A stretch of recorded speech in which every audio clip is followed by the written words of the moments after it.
Herb. Herb is a plant. I mean, herbs are good for everything.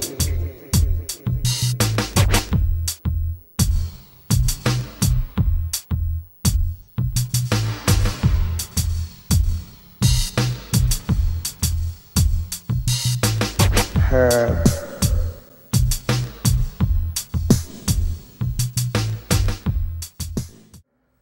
Hi, welcome to Eugene's own Cannabis TV. Got some stories tonight for you. Do you want to start out, Dan? Yeah, I've got the letter from David Borden, who's with the StopTheDrugWar.org organization. This is a great organization. They put out some great information. Anyway, they kind of a pep rally, kind of a letter here, looking for funds too, but they bring up some good points. They're saying that the drug policy reform faces challenges and opportunities. States continue to enact medical marijuana laws, most recently Delaware, the 16th medical marijuana state, Vermont, a new medical marijuana dispensary state, and Maryland, with a new necessity defense bill that will study medical marijuana dispensaries. Nationwide support for legalizing marijuana is nearing 50%, and Congress will take up a legalization bill this year. States including Georgia, Oklahoma, Florida, Kentucky, Delaware, Ohio, and many others are reducing drug sentences or considering it. But the forces of prohibition aren't sitting still. U.S. attorneys and Montana's legislature are pushing back against medical marijuana. Side note here, Oregon too. Oregon legislature is trying to... We have to keep pushing. Yeah, they're also pushing. But anyway, that's on a local level. And it goes on to say, a historic, though partial, reduction in crack cocaine sentences passed by Congress last year remains not retroactive, and draconian sentencing bills continue to pop up. Despite the horrific continuing violence drug prohibition has inflicted on Mexico, leaders continue to duck the issue and suppress debate. So, anyway, they're wanting to get active, and that's what it's all about, is getting active. And but check that out, StopTheDrugWar.org, and go on the website and check that out. It also says that, let's see, support. Well, in other words, you can give to this organization, and they can help stop the war on drugs and the war on people. Right. Yep. And they're a C3, 503, or whatever the federal thing anyway. Yeah. So they're tax deductible. But at least, you know, you said that the highest percentage you saw was 34%. Right. 30. Yes. Legalizing marijuana, and now it's up to 50%. It's nearing 50%. So we're winning. We just have to keep voting and telling these congressmen and legislatures what we want. And I've maintained that a large segment of people aren't getting polled on it because they're the segment that don't vote in elections. But if they thought legalizing pot was a possibility, they'd register to vote and I registered this year. Yeah. I actually registered because of the horrible, horrific, the federal medical thing and what they wanted to do at one point. It was pretty scary. So I registered and I even contributed. A lot of people say they don't want to participate because they don't think it helps, but I tell them, well, the people that are participating, look what they're doing to us. So. I think at one time it wasn't helping, but in this last month, it now helps. It makes all the difference in the world because we are living in a different world, dream world. Right. And the medical marijuana problem, as you mentioned, really it's the big problem is a federal level, and there's 3 bills that have been introduced. On May 25th, 2011, a bipartisan group of U.S. representatives introduced 3 new medical marijuana bills. H.R. 1983 would exempt people complying with the state medical marijuana laws from federal arrest and prosecution. Oh, that's wonderful. Yep. That's wonderful. H.R. 1984 would protect banks accepting deposits made by medical marijuana dispensaries. And H.R. 1985 would allow the dispensaries to deduct business expenses on their federal taxes like any other business, putting an end to dozens of industry IRS audits already underway. Yeah. And this is actually 3 House bills that are in the federal legislature. So anyway, get a hold of your representative. U.S. representative, we have 2 senators, and whoever your representative are, tell them to get on that one. Oh, yeah. Yeah, absolutely. The biggest problem is always going to be, of course, the Republicans. Oh, and the Democrats. I mean, Well, you know, if you're yeah. too far one way or too far the other way, you're regulating people, and we weren't put on this earth to be regulated. We were given free will, you know, and this is looking great. You know, we're winning. Once again, we're winning, and it's going to be easy, but we have to let these legislatures know what we want. It's not a matter of what they want. It's what we, the people, want of the United States. I like the bumper sticker. It says, if the voters lead, the politicians will follow. Well, they will now, but before it was kind of a losing battle.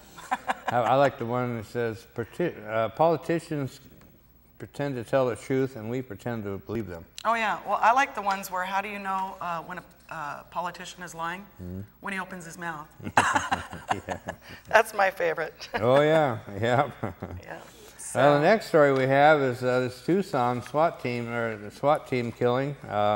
It just seems to keep getting worse. The news story is this time is that the SWAT team has been cleared. Yeah, and I think the SWAT team needs to be swatted. Yes, definitely. For those of you who haven't been following this on the show here, the Pima County Sheriff's SWAT team gunned down a former Marine in his Tucson home during a raid in which no drugs were found, was cleared Tuesday of any wrongdoing in the incident. The victim, Jose Guerra, 26, died in a hail of bullets in his underwear in a hole in his home as he responded gun in hand to his wife's report of armed intruders. SWAT team members coming through his front door fired at least 70 rounds at him, striking him at least 21 times. He never fired a shot. The SWAT team prevented emergency medical teams from treating him for more than an hour. He was pronounced dead shortly thereafter at a local hospital. That's a crime. See, that's not a procedure for a SWAT team. Happened up in Portland, the Stephen Downs case, marijuana thing again, knock and talk, and he ended up with a gunfight with the cops, killed one cop, wounded another one. They mortally wounded him, and he let him lay naked, untreated for close to an hour. He was ended up being paralyzed from that incident. It's despicable. Why aren't these people going to jail? You know. He was in the hospital. Listen to this. He was in the hospital in the infirmary at the jail, paralyzed from the waist down, in a hospital bed, and he killed himself. Oh. Now they say that he killed himself by he wrapped a paracord around his neck and used his power bed to throttle himself. Oh no. That's what they claim. That's what they claim. I'm wondering what the real story is, though, huh? The camera was disabled, and it had Vaseline smeared on the lenses. Oh, so But they were covering their butts, is what they were doing. But the FBI investigated and said that yes, it was a suicide. And this wasn't a murder. This guy right here, he didn't even have. Same thing here. Yeah. Yeah, he had the safety on his gun. Yeah, that was another thing that came up in the earlier report was they said that he had fired on them, and that's why they opened fire. It turned out his safety was on. Right. Right. So he couldn't have fired. And 70 rounds for marijuana? Hello. Yeah. Wake up, people. This is craziness. Yeah, and it's disgusting. And so I keep telling people we're transitioning to a police state, and there's another example of it. And we need to stop this. Yeah, it's. I like to say the drug war is all about addiction, but it's not about drug addiction. It's about law enforcement's addiction to money. Yep, and power. Yeah. You know? They need to get over themselves. Yeah. Honestly, and realize that we're all human beings now, and this really is not right. This whole thing in Arizona, I grew up in Arizona, so this really hits home to me, you know. But I actually lived there for a while. Yeah. Yeah, well, I lived all over Arizona. I was married to a guy that liked to wander everywhere. Oh. Oh yeah, I grew up in Douglas. You know where Douglas is? Oh yeah. Yeah. Yeah. Yeah. Anyway, yeah, and I don't know if his wife will end up maybe suing in civil court. Maybe she can get something that way. But she needs to. She needs to make a statement because that is so wrong. And the fact that they waited, so they wanted to make sure he was dead. Obviously. Yeah. Yeah. I mean, it's so obvious. Yeah. Yeah. It's disgusting. We've had cases here, and of course not as bad as that, but we've had cases here. I remember several years ago, I think it was in Cottage Grove, there was a drug raid. Officers fired through a wall, and it struck a guy on the other side in the arm. Didn't kill him, but it injured him. But they also killed a dog that supposedly they said was threatening him, but that was under controversy. So yeah, they could have maced the dog if it was actually coming after them. Yeah, I mean, they didn't. And they've got those stun things now. They don't have to use bullets. Right. They could have all gone in with stun guns, you know. Yeah. I mean, City of Eugene's getting 50 more of them. I know I feel a lot more safer. Stun gun. Have you ever seen those movies where somebody actually gets hit with one and they're just, it looks awful, but at least they're alive, you know. So Be a lot more of, don't tase me, bro. That's kind of an iconic cry from our culture now. Yeah, yeah. Yeah. Hey, you had a great story about a guy that wondered if those tests work. Yeah, we were talking about drug testing, and I hear drug testing, I think of my coffee shop guy that was telling me that he had to pass the drug test. I want to know what to do. My marijuana stickers on my coffee mugs start conversations at the kiosk. And I said, boy, I don't know. I said, I don't know there's commercial things that you can buy, and they're guaranteed to work, but I never tried them. So anyway, I didn't see him for a few weeks, and then I saw him again. So I stopped, and I said, hey, how'd you do on that drug test? And he says, oh, man, he said, I went out and I bought the stuff. I drank it just like the instructions said, but I kept thinking about it. I was paranoid. I could not fail this drug test. So he says, I had a friend of mine that doesn't smoke pot pee in a balloon for me, and I tied it off and put it in my pocket. And I went in for the test. He said, I pulled the balloon out of the sample jar, and I said, I took a pin and I poked a hole in the end of the balloon, but it wasn't coming out fast enough. So he poked it a couple more times, well then the whole end blew out, and it went over the cup and over the side and over and on the floor. But at least he got some in the thing. He got some in the cup, okay. yeah. That's the important part. Yeah. So he came out and gave the specimen to the lady, and he said she had to know something was up, but she didn't say anything. She had him sit down and fill out some paperwork, so he sat down. He put the balloon in his pocket, so he sat down and started filling the paperwork and realized he was feeling uncomfortable, and he realized that the balloon was still leaking in his pocket. But anyway. But he passed the test. Well, he passed the test. Of course, we don't know if that stuff worked in his case or not. But anyway, well, I do have a story. Tangled webs. Yeah, when we come back. Yeah, we got to take a break here, so we'll I've come got back. A story come back and hear Holly's story, and we'll be. There is something that works. Right back. This story is new tonight. Medical marijuana supporters are rallying against the war on drugs at locations across the country, including downtown Portland. K2's Tom Jensen has been covering a federal crackdown on marijuana grower markets, and he's live in Pioneer Courthouse Square, where one of those rallies just wrapped up. And Tommy, what do the ralliers hope to gain here? Well, let me tell you first that the rally wrapped up. It was over here. They got kicked off of the square because police said they didn't have a permit, but there was about 100 of them here, just a few stragglers left right now. But basically they said that this is not a challenge to Oregon's U.S. attorney, who issued that crackdown earlier this month, saying that he was going to shut down any business that sold pot to patients. They say that this was a show of solidarity, standing up in unison for each other, and also for a natural medicine, which they say saves lives. They stand up for their rights as Oregonians and for medical marijuana patients who couldn't be here. We're done. We're done with this war. We want legalization. We want a sensible Oregon. Lighting candles for people who have died in the war on drugs and those who could die soon. People like this Native American AIDS patient who goes by the name Hawk. I weighed 112 pounds. I had 4 T cells left. And basically I was dead. I was the walking dead. But Hawk says this saved his life. I wanted to die. I didn't think that I had a right to live. The doctor said to me, have you thought about trying medical marijuana in order to be able to eat? Hawk eats 2 marijuana butter cookies a day to fight pain and increase his appetite.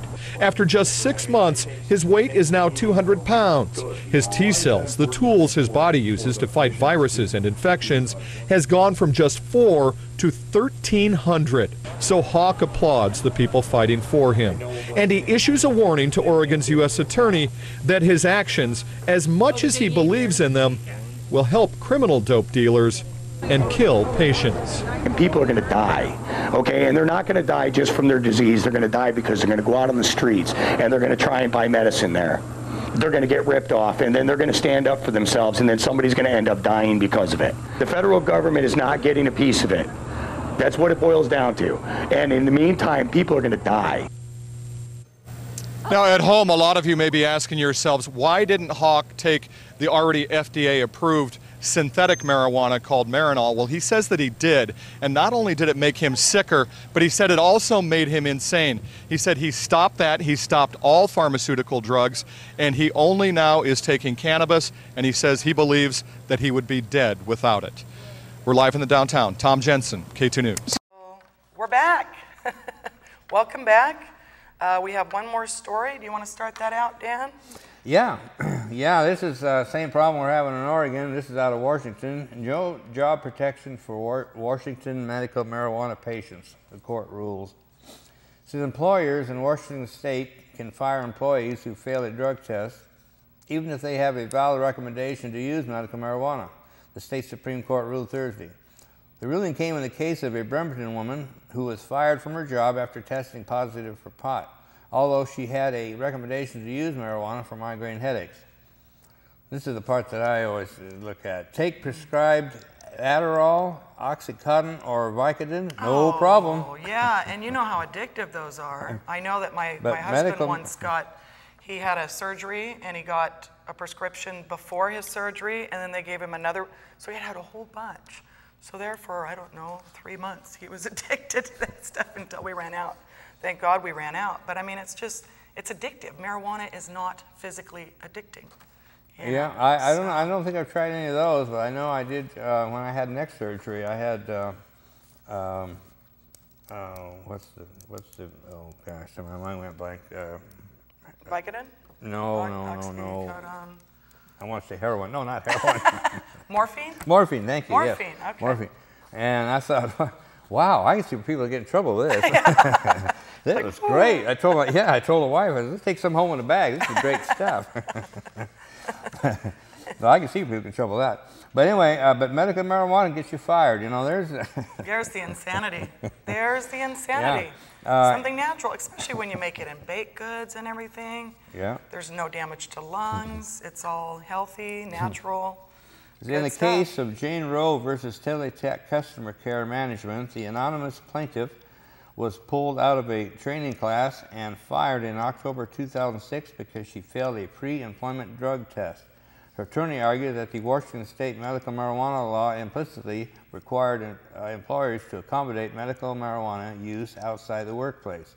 But in an 8-to-1 decision, the state Supreme Court disagreed. The majority noted that the state law explicitly allows employers to forbid on the job medical marijuana use, but it says nothing about medical marijuana use outside the workplace. Well, you know, no one should be able to tell you what you can and cannot do as far as smoking herb, you know what I mean, taking an aspirin. See, I'd much rather smoke some herb than, I don't take ibuprofen, I don't take any of that stuff. I mean, if I've got a little cramp, it's marijuana, and cookies especially. You know, it's just a way better way to go. It's so much more healthy. And yeah, who are these people to be telling us what we can and cannot do to our bodies when we're not working? It's like having a glass of wine or 3 or 4 after work. Nobody comes down on you now. They used to when they had prohibition. Same thing with marijuana. Who cares if after you're off work you want to have a little joint to relax from all the stress, especially if you wait tables or do something really stressful working with the public. You need something after you get off work. That's why I maintain that drug testing is guilty until proven innocent, and that's the completely opposite of the American way, and I don't understand why we accept it so readily, but it's becoming more and more acceptable. Drug testing dishwashers, you know. Yeah, which is crazy. Are you kidding? You need a degree to wash dishes. I could see maybe pilots, something like that, but other than that, I mean... I had a friend of mine, I love this. This is one of my, Mike, in fact. I forgot to tell you about that. My friend Mike was on the last show. Oh, okay, I've known him for many years, twice, since the time I've known him, due to his circumstances and things that's happened to him and everything. Twice, he has been suspended from driving a car, but he's legal to fly. Yeah, see, I love it. What's up with that? It's like the laws are all topsy-turvy. They're all insane. It's like good is evil and evil is good. Well, no, now good is good and evil is evil, and it's time to straighten out all these laws, you know. So anyway, so Oregon's having the same trouble. Been through the same thing. Legislature keeps trying to make it easier for employers to basically harass medical marijuana patients. Yeah. And we keep fighting back. So, and of course, again, like I've said about every show here lately, thanks to the Oregon voters, now the legislature is going to meet every year. Thank you. Now we can fight them every year instead of every other year. Exactly. So I want to talk about the Hempfest real quick. Next volunteer meeting coming up the 25th of June and the 9th of July after that. So put that on your calendar. June 25th, July 9th. And we meet at the park, at Maury Jacobs Park. We need just more people. We need flaggers, especially. If you're a flagger or know a flagger, please get a hold of us. We need some volunteers that are certified flaggers. So anyway, that's the Hempfest, and that's July 15th to 16th to 17th, and it's coming up. And the other thing I want to talk about is the 420 show. Oh, okay. We're in episode 401, I believe, right now, so the 420th show is coming up. So I'd like to have a big show. So I'd like to hear some feedback from some of our viewers and get us some notes. Any special guests you try to get in, like to get in here, or any ideas of what we could do? I want to make it a really special show. Oh yeah. Maybe even have some food here and have a party and have people come in. I could make a cake like I did that one time. Remember that? Oh yeah. That's right. That's right. Of course, we ate it after the show. We had to spend the night here. We ate it after the show. We had to spend the night here, but. And this cake, it was the perfectly chocolate cake with the perfectly chocolate frosting. It's on the back of the cocoa mix. Just substitute butter for the frosting and the cake, but be careful because you might be sleeping for a while after. Yeah. So anyway, we're looking forward to that. We have something to really celebrate, the 420 show. So. It's kind of fun because we start and film our shows now at 4 o'clock on Mondays, and so at 4:20 we're set and ready to go. Oh yeah, oh yeah. So, also, I wanted to mention, I don't know if you guys can get a close-up at this or not. This woman is a godsend. She has products. She makes a cancer cure in her house of 2 elements. She also has cures for mesothelioma, lung cancer. She's got the natural equivalent for a lot of these drugs that are on the market, but completely organic and natural. Her name is K4G. Her number is 541-895-5222. Actually, no matter where you are in the country, as long as she has the supplies, because if she starts getting a lot more business because of this, you know, I don't know. But she can also ship to anyone in the country. They won't be able to see it, it's too flashy. No, and it looks, But if you need that information, send a note and I'll get it to you. Yes, because I will leave you this card. I have more. Yeah, and you say she makes her own concoctions, you said? She makes one cancer cure that is for soft tissue cancer. And I actually watched it work on a cat of mine. My cat had a tumor in her tongue. And after about 5 or 6 days of shooting this stuff in her mouth mixed with water, actually I ended up doing it with tuna juice, so it wasn't quite as nasty for her. But after that, I actually could see the tumor showing up. It turned it black, and it was actually fluffing out of her tongue. And I'm told that if you have like a soft tissue cancer somewhere, wherever it is, that it actually turns the tumor black, and then it just comes out of your system. You know, you either, you know, defecate it out, or you know, it goes through organs and then gets defecated out. Where does she get her? It's a mineral formula. I mean, I know, but I mean, where does she learn her craft from? You know? Well, I got paperwork. I got some of this myself for a friend of mine, and I got paperwork from it. And where it came from is really interesting. In the 1930s, they came up with this cure, but the powers that be at the time, as evil as they were, would not let the cure out. And so a group of these doctors decided to travel through the countryside, and they'd sit in restaurants and they'd hear somebody talking about somebody that was terminally ill with cancer, and they'd say, hey, would you like the cure? And back in the 30s, people were a little more open, not so jaded maybe, and so they're like, yeah, I'll try anything. I mean, you're dying, why not?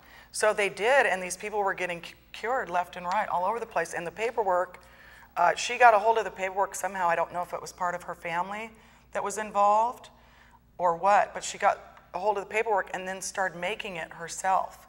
and distributing it quietly. But the other products that she has are absolutely fabulous. They're from Biotics Research Corporation, a lot of them.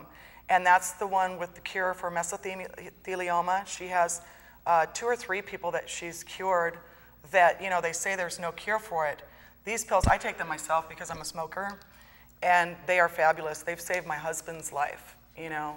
So give her a call, K4G 541-895-5222. Wow, that is great. So, yeah, I wanted to get the word out about her. I wish there was a K on every corner. You know, she's actually out of Crestwell.